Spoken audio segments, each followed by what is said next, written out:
Iš kur tu, mano brangus filosofė, ištraukei, kad santuoka tai toks paprastas ir visai nereikšmingas dalykas.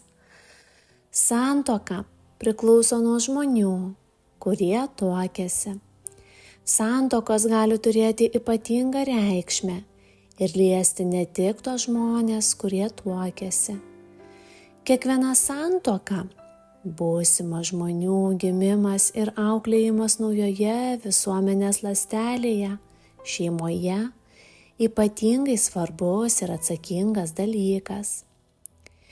Jeigu žmonės, būsimi tėvai ir motinos, pakilo į savęs suvokimo visos visatos vienatinę dalelę, jeigu jų darbo dienas savo grožiu įsipina į vieningą visų žmonių veiklą, tai jie pasiruošia auklėti ir naujas gyvybės.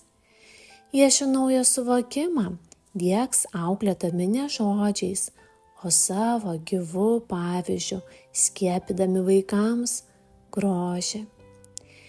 Jeigu jie pakėlė į didžios kūrybos aukštumas, tai savo santuoką sudaro tokias visuomenės ląsteles, kuriuose gali įsikūnyti būsimi įžymūs žmonės, kūrėjai, genijai, kurių įkvėpimas įvardyja ištisas žmonijos gyvenimo epochas.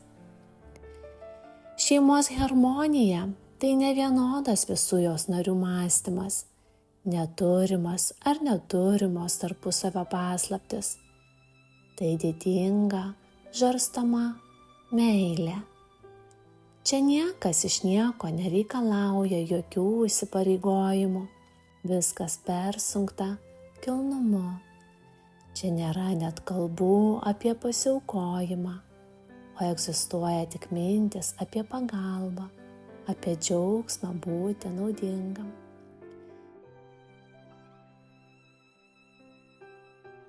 Tik vieną dalyką dar reikėtų apmąstyti.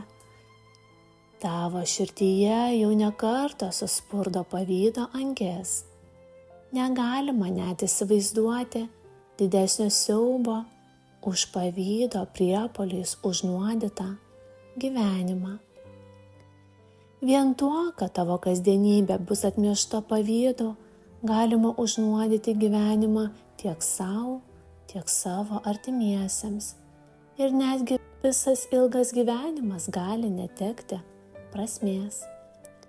Galima turėti didelį talentą, galime vesti žmonijai naujas literatūros, muzikos, meno tolius ir tuo pačiu savo asmeninėme gyvenime susikurti tokį geležinį aistrų narvą, kad prireiks ištisų amžių, kol iškuopsi iš savo dvasios tuos pelėsius ir šungrybus, kuriuos išauginai pavydulingų šeimyninių gyvenimų.